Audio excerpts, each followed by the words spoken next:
Imagine booking this massive, 1,200 room, high energy, music branded resort for your next big vacation. Right, so you're probably expecting the main draw to be like giant guitar sculptures and the wild nightlife. Exactly. But then you arrive and you discover that its absolute biggest competitive advantage, the thing that truly sets it apart from everyone else on the coast, isn't the music at all. Yeah, it's actually just a giant pile of rocks in the ocean. It sounds crazy. It is entirely counterintuitive for the brand, honestly. But those rocks fundamentally alter the physical reality of the vacation you're about to have. Well, welcome to this deep dive on the Resoria channel, where we help you make smarter decisions before you book. And hey, if you find this breakdown helpful, be sure to drop a like and subscribe.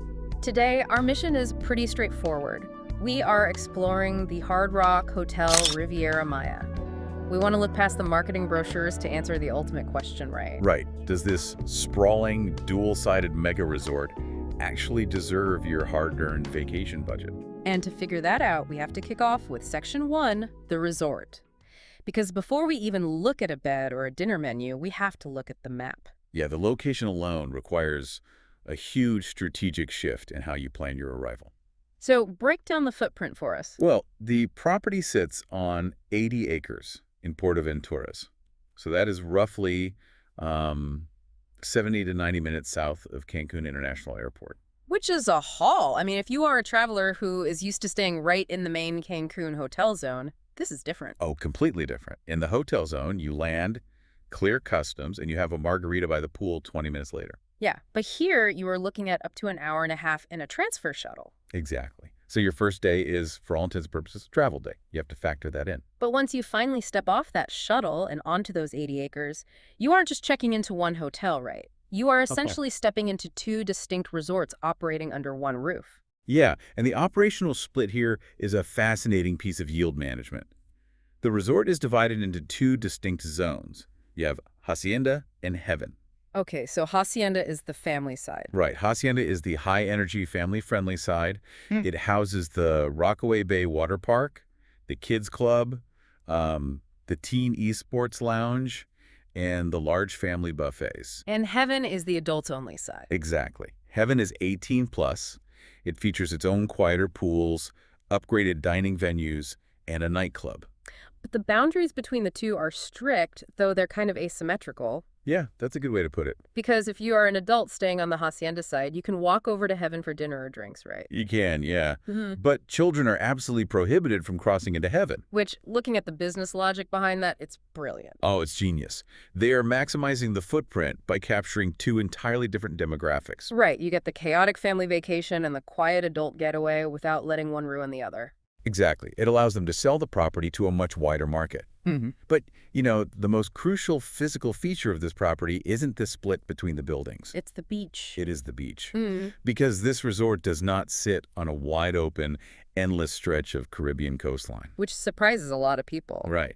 They have this lagoon-style beach that is protected by a massive man-made rocky breakwater. So it's basically a giant natural saltwater swimming pool. That is exactly what it is. The tidal pools allow fresh seawater to circulate in, but the crashing waves and the open ocean are physically blocked by these rocks. I want to focus on this because it leads to the single biggest decision-first impact for anyone considering this resort. Oh, without a doubt. The breakwater acts as a physical shield against sargassum. Right, and for anyone who hasn't been to the Caribbean recently, sargassum is this brown, foul-smelling macroalgae. It's awful. It really is. Due to warming oceans and agricultural runoff, massive blooms of this seaweed now wash ashore in just staggering quantities, particularly from May to October. Yeah, it can literally bury a beach overnight. It makes the water completely unswimmable, and honestly, it smells like sulfur. Like rotten eggs, yeah. Yeah. But while neighboring open ocean resorts are deploying fleets of tractors every morning just to clear a narrow path to the water, the Hard Rocks Lagoon stays clear. Because the rocks physically block the floating mats of seaweed from entering the swimming area. Exactly. You are getting guaranteed swimmable, clear saltwater during peak seaweed season. But there is a heavy trade-off here. I mean, if you are listening to this thinking, man, I love waking up at 6 a.m. and taking a 3-mile barefoot walk along the crashing surf. You can't do it here. Right. You need to know that is impossible here. The usable beach area is objectively small for a resort with over 1,200 rooms. Yeah, you are trading endless sandy horizons for guaranteed clear water. It is a very calculated compromise. You give up the classic beach walk to ensure you can actually get in the water. Exactly. Well, that perfectly covers the massive grounds and the beach situation. But eventually, you have to head inside. Right. You have to sleep eventually. Which brings us to section 2, rooms. We need to talk about where you are actually sleeping, because at this specific resort, your room assignment is the single biggest variable that can swing your overall satisfaction. Yeah, let's start with the baseline categories. Yeah. You have everything from standard deluxe rooms with a king or 2 double beds, scaling all the way up to the deluxe swim-ups. And the swim-ups are super popular, right? Extremely, especially on the heaven side. They are highly sought after because you get direct, semi-private pool access right off your back patio. Nice. And then, for those with an unlimited budget, the property offers massive 2-bedroom rockstar suites. So on paper, the amenities are strong across the board. You get private balconies, in-room hot tubs, 24-hour room service. Sure, on paper. But the reality on the ground is where the friction happens. Yeah, we need to talk about what is essentially a game of renovation roulette. That is the perfect name for it. Because the property is so large, shutting down the entire 80 acres for a comprehensive remodel is financially impossible. Right, they'd lose too much money. Exactly. So they do phased renovations. Okay, meaning they update one building at a time. Right. And when you secure a newly renovated room, the experience is exactly what you expect for the price point. The finishes are crisp, the bathrooms are modern, the AC is highly responsive. But what if you don't get a new room? Well, a meaningful percentage of the standard rooms have not yet gone through that process. If you end up in an older building, the quality drop is severe. Like, how bad are we talking? You are dealing with dated interiors, visible wear on the fixtures, plumbing inconsistencies, and the most common issue, a distinct musty odor. Oh, man. And if you've never experienced tropical humidity, you have to understand that an older HVAC system in a Caribbean climate doesn't just mean the room is a little warm. No, it means moisture literally gets trapped in the drywall and the fabrics. Wait, so 2 guests could pay the exact same premium rate, book the exact same standard category, and have wildly different comfort levels purely based on the random building number they get at check-in. That is the unfortunate reality of a property undergoing a multi-year phased update. Yeah. You cannot leave this to chance. So what is the practical strategy here? The strategy is to prioritize requesting a newly renovated building over simply paying for a minor view upgrade. Right. So a garden view room in a pristine new building is infinitely better than an ocean view room that smells like damp towels. 100%. So how do you actually rig that roulette wheel before you arrive? Like, what should guests ask for? If you are an adult booking the heaven side, you need to specifically request buildings 1 and 2. Buildings 1 and 2. Yeah, that is known as the Eden section. It was recently overhauled, the rooms are modernized, and honestly, it geographically surrounds the best pool and restaurants anyway. That's a huge tip. Yeah, you make that request the moment you book, and you follow up a week before arrival. Awesome. Write that down, folks. Buildings 1 and 2 in heaven. That is the difference between a great trip and a frustrating one. Absolutely. Okay, so you've secured a pristine, renovated room. You've unpacked. The next immediate factor dominating your daily experience is the food. Which is always a huge deal at an all-inclusive. Exactly. Which brings us to section 3, dining. We need to cover this because the Hard Rock has some incredible culinary highs, but navigating the system to actually eat that food is a massive hurdle. It really is. Yeah. Now, the sheer volume is impressive. Across both sides of the property, there are over 30 different dining and drinking venues. 30 is wild. It's a lot. But volume doesn't always equal quality. What stands out here, though, is that the premium a la carte restaurants deliver far above the typical all-inclusive standard. Yeah, like Le Petit Cochon, right. Yeah. The adults-only French restaurant. Guests consistently say it provides this really intimate, high-end experience. Right, and then you have Toro's Steakhouse, which offers cuts of meat that are significantly better than what you usually find at a resort buffet. I am particularly fascinated by UMO, though. That's the traditional Yucatan Mexican restaurant. Oh, UMO's fantastic. Because they don't just serve standard tacos. They physically cook the barbacoa and pork shank in a traditional pib. Right, the underground oven. Wait, like an actual Mayan earth oven, built right there on the property. Yeah, an actual underground earth oven on the resort grounds. Managing the logistics of a slow-roasting underground fire pit while serving a 1,200-room mega resort is just an incredible feat of culinary operations. I mean, the food quality itself is undeniably a strength here. It is. But getting to a table at UMO, or Le Petit Cochon, is where the friction lies. Ah, here we go. Yeah, we call this the reservation trap. The reservation trap. Explain that. Well, in an era where you can, order a car or a flight from a smartphone in seconds, the dinner reservation system at this resort remains entirely analog. Wait, it's 2026? You're telling me I can't just book a taco on my phone while sitting by the pool? Nope, there's no seamless digital app for this. You have to physically go to a concierge desk, stand in line, and negotiate available time slots with a staff member. That feels like trying to get concert tickets on Ticketmaster in the late 90s. It really does. You Yeah. literally have to go stand at the box office before the good stuff sells out. But why would a premium resort maintain such an outdated, frustrating system? That doesn't make sense. It actually comes down to artificial friction. Artificial friction. Yeah. Think about it. If they introduced a seamless app, guests would digitally hoard reservations for every premium restaurant the moment they checked in. Oh, right. And then they just leave nothing for anyone else or they just no-show. Exactly. By making the process physical and slightly cumbersome, they naturally bottleneck the demand. So it forces a significant portion of the guests to simply give up and eat at the large buffets. Right, like Faro in the Market, which are much cheaper and easier for the resort to operate. Friction is a feature of their operational model, not a bug. Wow. Knowing that business logic completely changes how you approach day one. I mean, if you stroll up to the concierge desk on a Tuesday afternoon hoping to book the steakhouse for that evening, you are going to be eating at the buffet. Oh, 100%. The game plan is non-negotiable. So what's the game plan? When you arrive, before you change into your swimsuit, before you grab a drink, you dedicate your first hour to standing at that desk and locking in your dinners for the entire week. You secure the food first, then you start the vacation. Yes. That proactive step is the only way to ensure you actually experience the culinary quality you are paying for.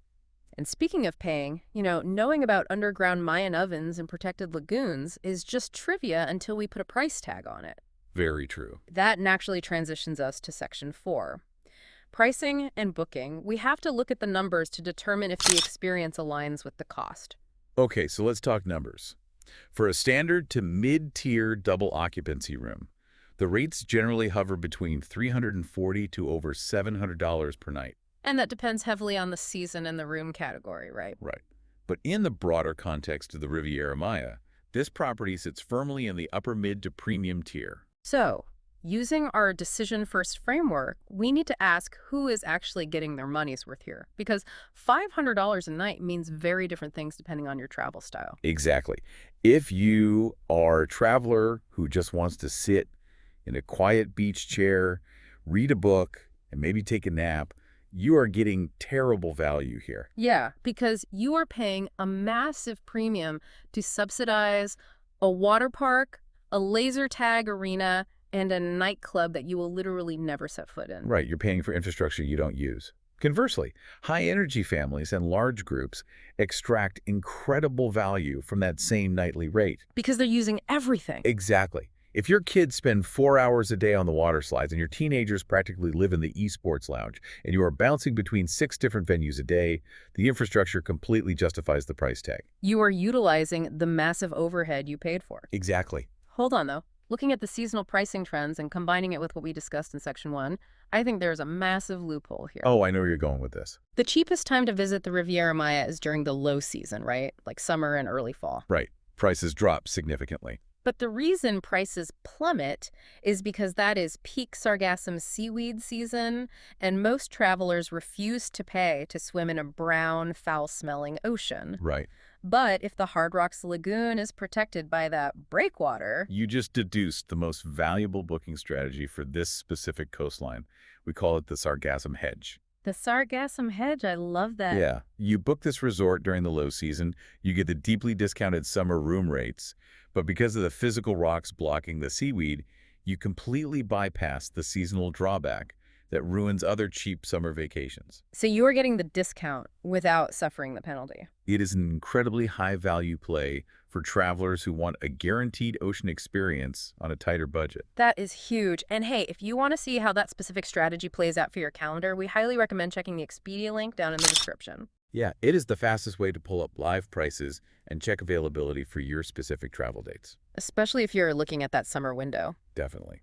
Well, having analyzed the location, the room variations, the dining logistics, and the pricing strategies, I think we have a complete picture of the property. I agree. Which brings us to the most important part of the deep dive. It is time to announce Section 5, the final verdict. We need to aggregate all of this data into a final booking decision. Let's start with the summary of strengths and weaknesses. Okay, hit me with the strengths first. The major strengths are undeniable. The physical breakwater provides a rare, genuinely sargassum-free swimming experience. Which is huge. Huge. Also, the staff is consistently praised for personalized, energetic service. The premium a la carte dining, especially venues utilizing techniques like the underground pib oven, is top tier. And the yield management of separating the hacienda and heavensides creates a highly functional dual-zone resort. Right. But the weaknesses are equally prominent. Yeah, let's talk about those. The phased renovations mean room quality is a literal gamble if you don't aggressively request specific buildings. The renovation roulette. Exactly. Oh. Plus, the analog dining reservation system is intentionally frustrating. Yep. And finally, the usable beach area is heavily restricted by that exact same breakwater that protects it. Right. So looking at the full board, the question is, would you book it? Well, who would you enthusiastically recommend it for? I would enthusiastically recommend it under two specific conditions. First, if you are a family that requires constant, high-energy entertainment to keep multiple age groups occupied, the infrastructure here is a home run. Absolutely. Second, if you're traveling between May and October during peak seaweed season and you refuse to compromise on having swimmable saltwater, this is one of the safest bets you can make in the entire region. That makes a lot of sense. And on the flip side, I would advise you to look elsewhere if you fall into these categories. If you are a beach purist who dreams of long, unobstructed walks along the surf, the lagoon will just make you feel confined. Yeah, it's not for you. And if you are a couple seeking a quiet, intimate, boutique atmosphere, this property is simply too sprawling and too loud. Way too loud. Finally, if you are highly sensitive to room quality and you cannot tolerate the risk of dealing with tropical humidity in an unrenovated building, you should prioritize a newer, single-category resort. Right. It all comes down to identifying which compromises you are willing to make to get the specific benefits you care about most. Exactly. But before we wrap up, I want to leave you with a slightly provocative thought regarding the broader future of luxury travel. Oh, okay. Let's hear it. We've spent this whole time discussing the breakwater. It is incredibly ironic that a mega resort built entirely around a loud, disruptive rock and roll brand has found its ultimate competitive advantage in a quiet, artificially walled-off lagoon. That is pretty ironic. And as global ocean temperatures rise and seasonal seaweed blooms become more severe every single year, it makes you wonder how long until other premium coastal resorts are forced to artificially wall off their own oceans just to stay in business. Wow. Yeah, the Hard Rock might just be an accidental pioneer for the future of Caribbean resort architecture. Something to think about while you're floating in that sargassum-free water. Thanks for joining us on Resortia, and we will see you on the next deep dive.